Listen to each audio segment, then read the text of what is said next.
Buenas tardes, lo lamentamos. Hemos tenido una falla técnica en la transmisión del comentario a la película La Abuela a cargo del doctor Jorge Olvera, pero estamos de vuelta. Le doy la palabra para que continúe con la segunda parte de este comentario. Adelante, doctor. Claro, muchas gracias otra vez. Bueno, pues disculpen ustedes esta falla. A lo mejor también es un poco, siempre que habla uno de estos temas, ¿no? Sobrenaturales, terroríficos, etcétera, pasa algo. Bueno, no es la primera vez que me sucede, pero en fin, vamos a retomar y acabo yo de precisamente de hablarles de esta canción que se oye, de título además tan bonito, ¿no? Elegía al jardín de mi abuela, con dedicatoria y un suspiro se llama.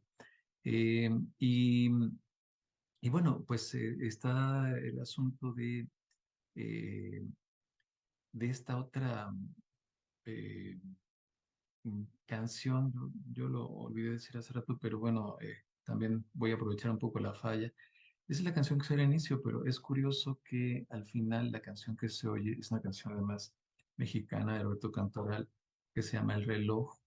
La versión que se escucha, mm, la verdad es que me queda la duda, no sé de quién sea, no es la versión que todos conocemos. Incluso es curioso que hay una modificación que aunque es un mero detalle en la letra, sí cambia el sentido, porque en esta versión que vimos en el filme, al final dice, reloj, no marques la hora.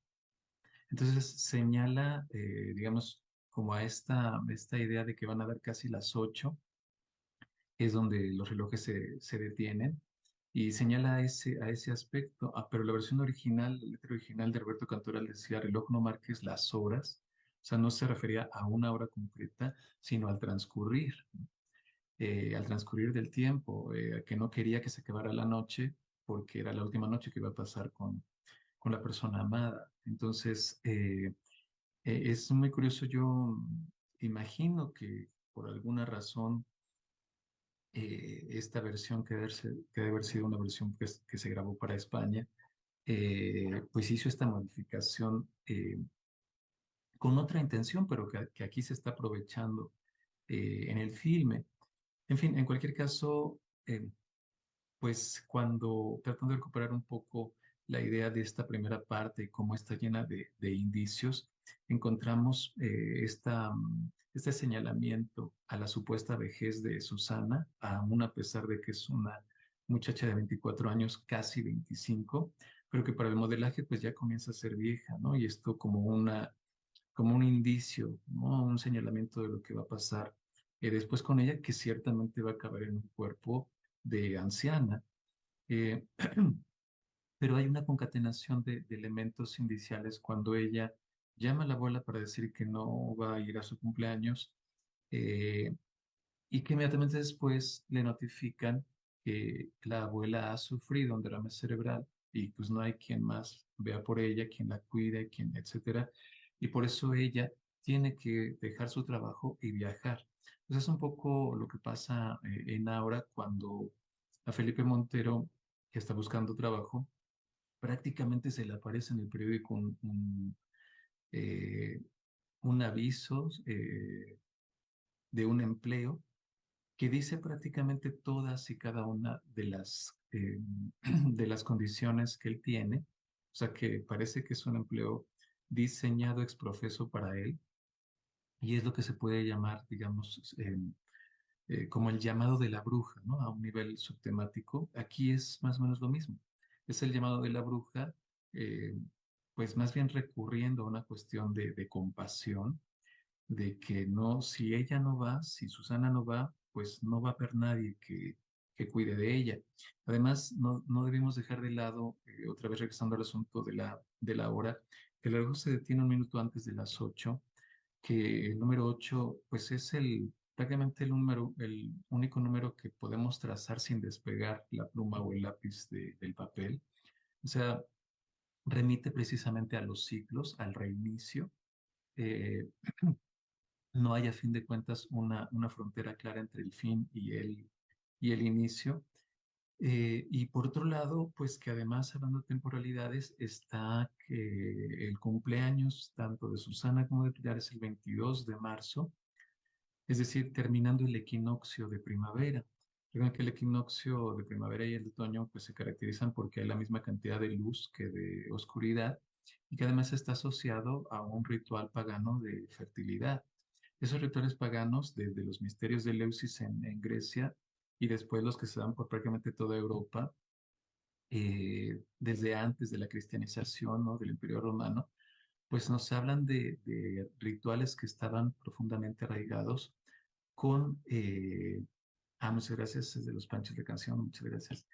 Eh, Está profundamente, decía yo, relacionado con ritos de fertilidad, ¿no? Y con incluso con el aquelarre, con las parodias al ritual católico, con las misas negras, las misas rojas. Tenía, por supuesto, un fuerte carácter orgiástico y, por supuesto, en el aquelarre es muy importante que, eh, pues, hay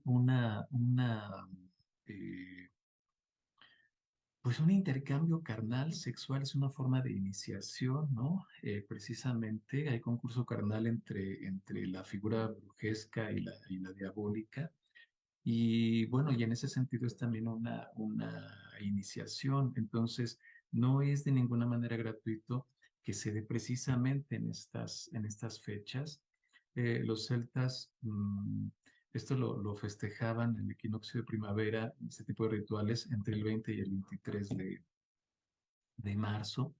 Pues para nosotros es la entrada de la primavera, es también precisamente una etapa de renacimiento, que es lo que va a suceder en el filme.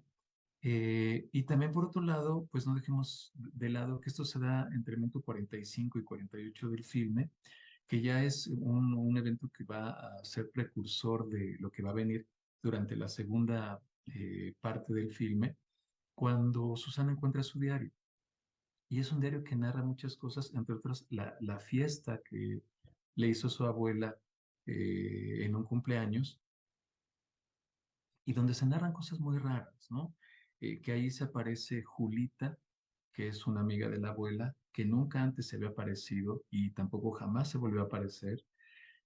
Susana desconocía que la abuela tuviera a esa amiga. Se acuerda que les dieron a beber un ponche, una especie de ponche, perdón, que sabía muy raro, ¿no? Pero que les terminó gustando y hasta pidieron más.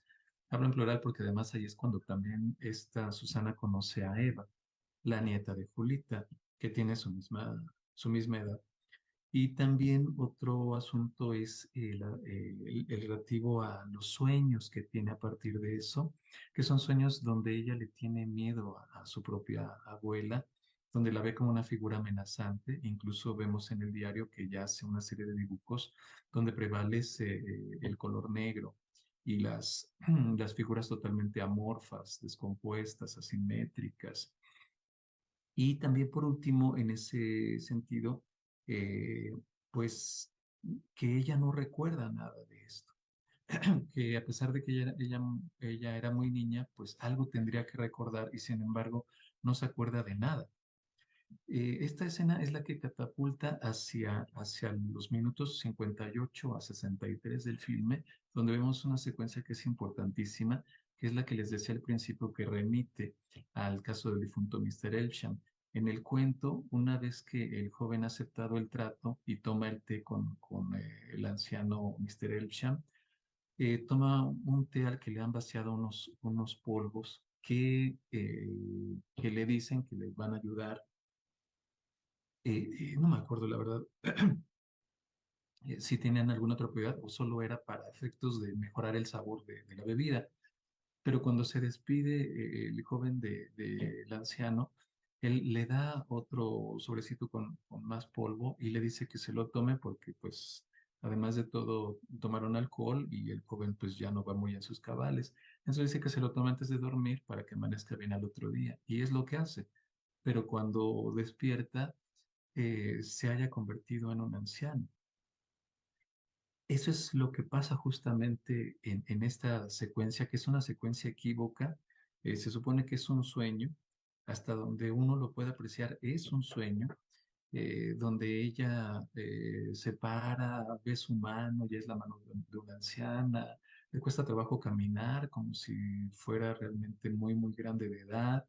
Incluso bueno, se desprende un diente que además pues ya se le está cayendo. De pronto ya la vemos con el cabello casi totalmente blanco en el suelo, arrugada, gritando.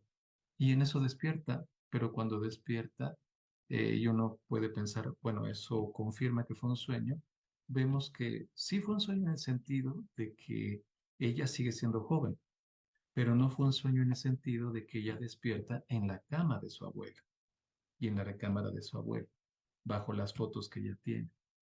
Y a la vez, cuando se para y comienza a buscar a la abuela, la encuentra en la cama de Susana e incluso con una muñeca como si fuera una niña. Ese motivo en la literatura fantástica se llama flor de Coleridge, es decir, sí fue un sueño y sin embargo hay algo que lo deja ver como si hubiera sido real. Bueno, que lo deja ver como real, más bien. El texto de Coleridge es un poema que dice, si alguien sueña que va al paraíso y le dan una flor como prueba de que estuvo allí y al despertar encuentra junto a su almohada esa flor, entonces, ¿qué? En el sentido de cuestionar, pues entonces, ¿qué es la realidad? ¿Qué es lo que podemos decir que verdaderamente es lo real?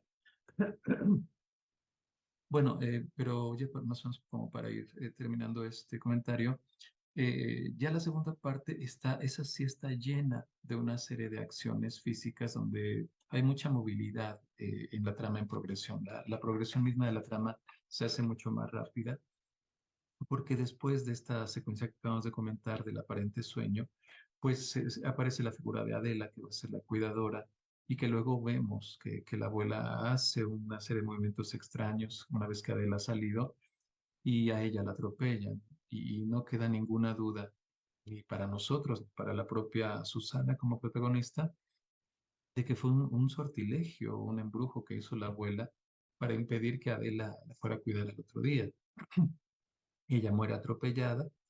Eh, Susana lleva a la abuela a un asilo. Luego vemos que mientras está cocinando, pues hay una llamarada en la estufa. Inmediatamente se sabe que hubo un incendio en ese asilo y que no hay sobrevivientes. Ahí parece que entonces la abuela ha muerto y sin embargo la abuela aparece en el departamento. Eh, Susana intenta escapar y nunca sabemos bien, el texto no nos lo quiere decir, por qué razón no lo hace.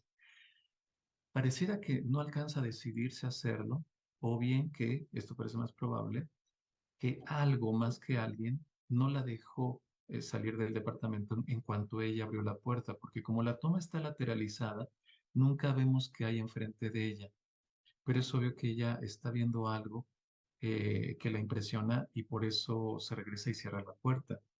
Hay que recordar que eso se hila con la escena en la cual la abuela está en la puerta, con la puerta abierta, y está hablando con alguien. Pero cuando llega Susana, pues se da cuenta de que no hay nadie. Incluso, aunque nosotros no lo vemos, o sea, la toma es lateral y es frontal hacia ellas, no vemos qué hay del otro lado, en el exterior. Sabemos que no hay nadie porque Susana le pregunta con quién estás hablando. Entonces ahí parece haber una presencia, algo muy, muy raro. Ella no puede escapar, pero entonces asesina, digamos, a la abuela, pues haciendo que se atragante con la comida porque no la muele perfectamente. Eh, y bueno, y ella huye cuando la abuela se está asfixiando. En fin, la cuestión es que incluso a partir de eso, Susana encuentra una foto, o más bien la vuelve a ver, donde habíamos visto previamente a Pilar con Eva abrazándola en una banca de un parque. Y cuando ella vuelve a ver la foto, pues en realidad se ve a ella misma abrazando a Eva. Es decir, en la foto ya rejuveneció, ¿no? Esta Pilar. Eh, y en ese momento, cuando suena el teléfono, oímos que alguien pregunta si es Pilar. Obviamente no puede ser que alguien confunda a Pilar, que tiene una voz cascada de anciana, con la voz juvenil que le contestó por teléfono. pero si tomamos esto como un rasgo de inverosimilitud, inmediatamente pues tenemos que dar marcha atrás porque lo que vemos es precisamente que cuando ella se identifica como Susana, la voz del otro lado le dice, ¿estás segura? Y evidentemente ahí tenemos ya toda una configuración en la cual no debe quedar duda de que todo ha ido siguiendo un proceso que ha sido previamente planeado. Eh, Inmediatamente es cuando se da toda esta escena en la que todo está en la oscuridad, se va la luz, y enciende la lámpara del celular, se dirige a la pintura que hay allí de Pilar joven, encuentra la vela esta que está prendida y que no puede apagar, y que incluso cuando la quita, la llama se queda allí, encuentra también en un cajón la trenza de su infancia, de la fiesta que mencionaba en el diario, le han cortado el cabello y está la trenza, por cierto, dispuesta en forma circular, ¿no? Otra vez remitiendo a un ciclo en el cual hay renovación. Eh, a fin de cuentas, ya se da toda esta escena en la que a ella la vemos manipulada como si fuera una muñeca. Por cierto, recordemos que la muñeca, que por cierto también es un doble, es una figura también recurrente, incluso por la figura misma de las muñecas rusas, ¿no? Eh, que se les conoce de dos nombres, la matriushka o matrioshka y la babushka. Y la babushka, bueno, el término babushka en ruso significa abuela. Entonces también es muy curioso que todo esto pues remita a una cuestión muy simbólica. Entonces ahí la vemos manejada como una muñeca, no se mueve por su voluntad, incluso sus propios movimientos están como robotizados, ¿no? Evidentemente no son naturales, no son humanos. Y allí se da ya finalmente la transustanciación por medio la transustanciación por medio del aliento, eh, y con ello la renovación del personaje de la abuela. Terminamos viendo justamente ya a Pilar rejuvenecida, a Eva que ya había rejuvenecido. Nos explicamos ahora qué fue lo que pasó con Eva y con Julita, y se cierran dos ciclos en los cuales Pilar y Julita ahora son Susana y Eva, ya jóvenes, y pues viendo hacia un futuro en el cual ya pueden estar otra vez juntas, viviendo su juventud y viviendo su amor. Y allí es donde ya se desvela, pues que la causalidad no era tampoco, no era la brujería por sí misma, en sí misma y para sí misma, sino la causalidad era el amor. Ellas querían estar otra vez disfrutando de su amor y tener toda la vida para poderlo hacer. Y por eso es que también es muy significativo que escuchamos ahí de fondo la canción del reloj. Con esta modificación, ¿no? Pequeña de detalle en la letra, pero que sí cambia el sentido. Nuevamente, pues remitiendo a la figura del 8 como un ciclo, una hora, ahí es importante la hora, son las 8 de la mañana, eh, el día en que esto pasa,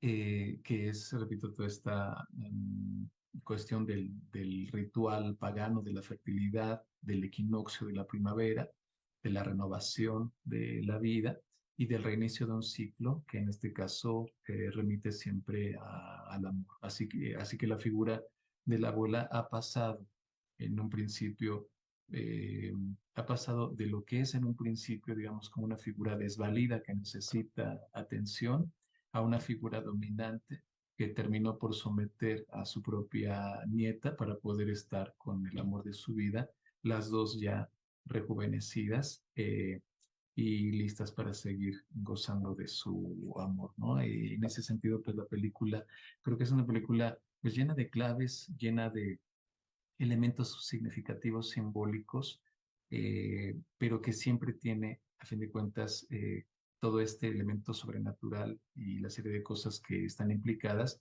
siempre tienen como trasfondo un elemento plenamente humano, que es el amor. Y creo que es ahí donde más se parece, por supuesto, el filme a Aura de Carlos Fuentes, donde la causalidad es la misma, ¿no? Y precisamente el interés pues es el mismo, que el general Llorente, que es Felipe, le ha dicho a Consuelo cuando ella era joven que si es posible que ella se mantenga siempre joven y siempre bella para poderse amar, etcétera. Y así es como vemos que pues Consuelo en realidad es Aura y, eh, y la causalidad de poder eh, pues llevar a cabo todo este proceso, ¿no? Ritual de sortilegio, de embrujo, pues es el amor. Entonces queda la pregunta si esto lo debemos leer como un texto, igual que ahora, ¿no? Como un texto de terror o como un texto de amor, o bien que es por lo que yo me inclinaría, pues que en realidad no son temas excluyentes, solo es la tradición estética las que lo que ha colocado estos dos temas de forma escindida, trazando un claro deslinde, incluso genérico, pero que aquí, pues justamente dentro de lo que es el discurso cinematográfico, eh, pues ya del siglo XXI, posterior a la posmodernidad, que se basa en fusiones, pues vemos que son dos líneas temáticas que se cruzan sin ser excluyentes de ninguna manera y a la vez, pues incluso complementándose entre sí, ¿no? Creo que el filme en ese sentido también, pues es un filme que vale la pena volverlo a ver, analizar, ¿no? Retomar, discutir, porque se puede enriquecer con cada mirada. Yo he dejado de lado pues ya varias otras cosas porque también sería imposible, ¿no? Verlo todo. Y también para efectos de que no prolonguemos tampoco demasiado esto, ¿no? Entonces, bueno, por mi parte, pues es este el comentario. Les agradezco mucho y bueno, pues adelante si hay algún tipo de pregunta, comentario, etcétera. Muchas gracias. Muchísimas gracias, Jorge, por tu comentario. Definitivamente hay muchísimas claves que pasan inadvertidas, pero que son precisamente las que fundamentan la buena trama de la película.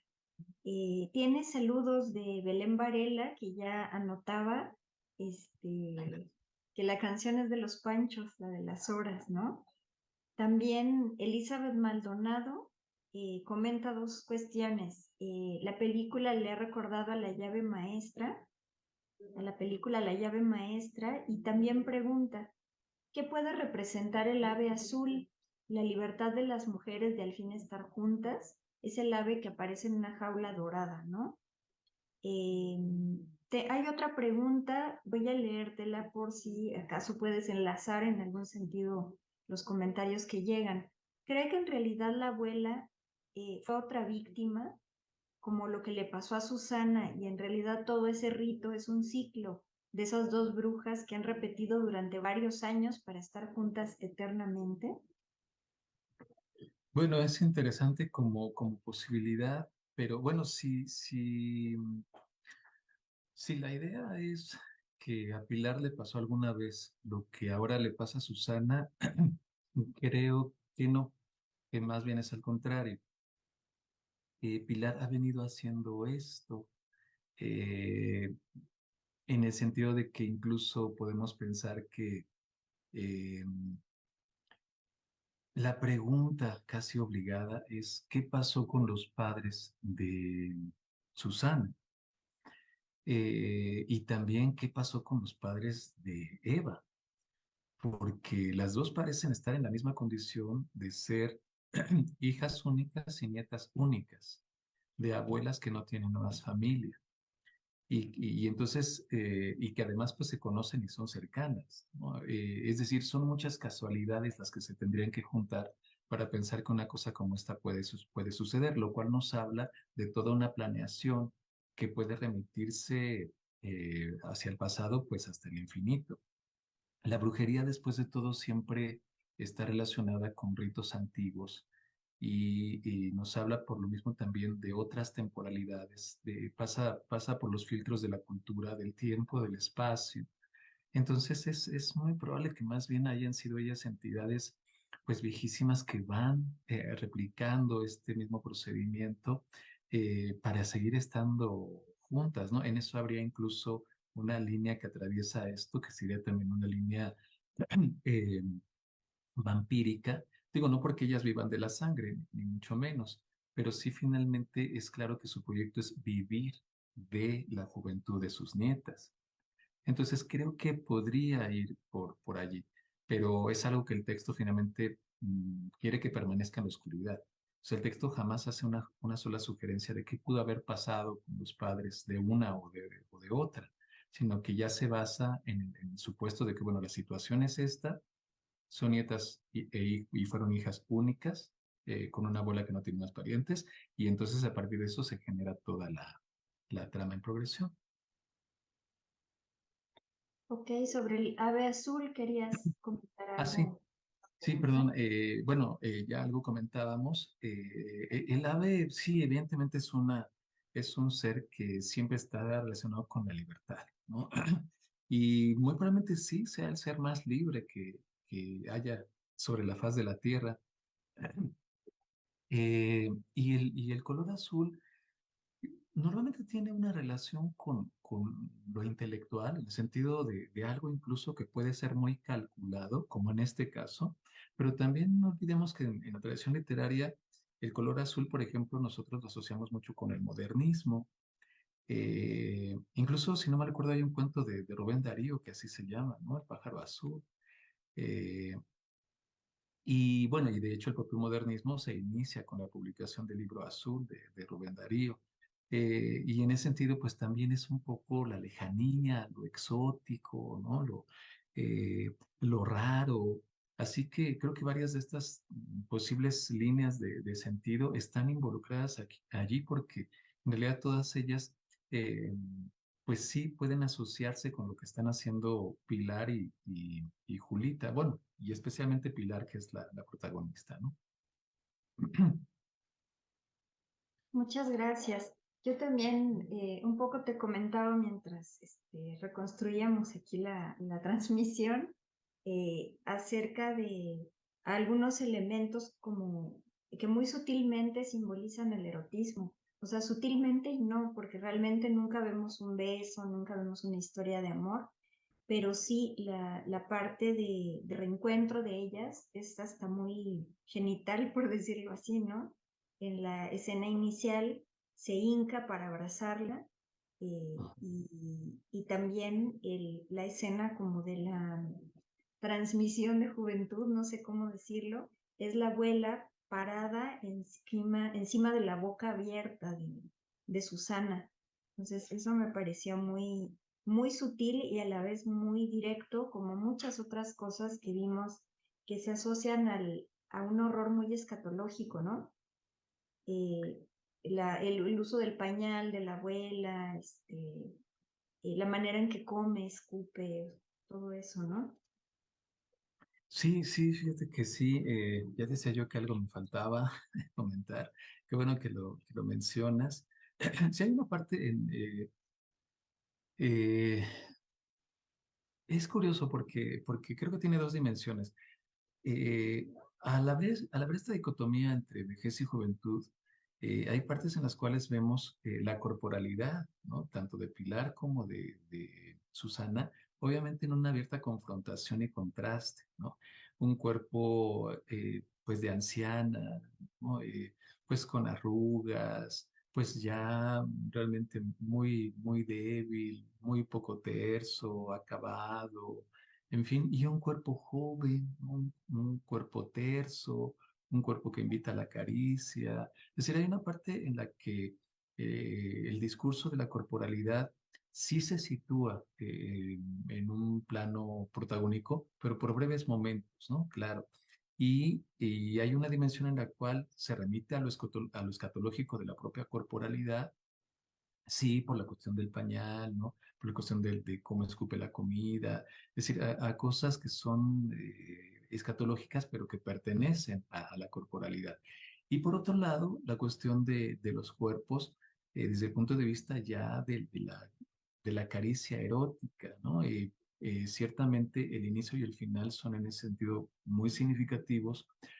El principio por el abrazo de Pilar a una Eva joven, porque es muy extraño. O sea, uno se da cuenta de que allí la relación entre ellas no parece ser natural.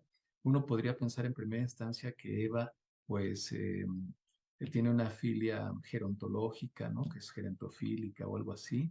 Y al final, ya cuando las vemos a las dos jóvenes, sobre todo, no sé si todo el mundo está de acuerdo, pero la mirada de Eva hacia Pilar es una mirada de deseo carnal, me parece muy clara, muy enfática. Yo juraba que en ese momento ellas se iban a besar apasionadamente. Yo no sé si en ese sentido hay un ejercicio de autocensura fílmica, digamos, como para eh, no rozar fronteras de clasificación moral en el filme que le hicieran menos accesible a un público más amplio, no lo sé, o si simplemente si era parte de la propia pues elaboración de la trama, porque hablan de vivir juntas, se abrazan y caminan hacia afuera de la cámara. Pero sí, ya vimos finalmente a los dos personajes en un claro contrato erótico amoroso que por primera vez en el filme se vuelve explícito y es lo último que vemos, al tiempo en que se comienza a oír la canción del reloj. Muchas gracias, Jorge. Pues muchas gracias a ti por participar nuevamente en estas jornadas y también gracias a nuestra audiencia que nos ve ahora y que nos verá después en la grabación de esta transmisión. Esperamos contar con ustedes en la próxima edición de las jornadas. Esta fue nuestra última actividad. Con esto damos cierre a las 11ª jornadas académicas La ciencia ficción y lo fantástico en el cine y la literatura. Les agradecemos mucho haber seguido nuestras transmisiones y con esto nos despedimos en esta ocasión. Hasta pronto.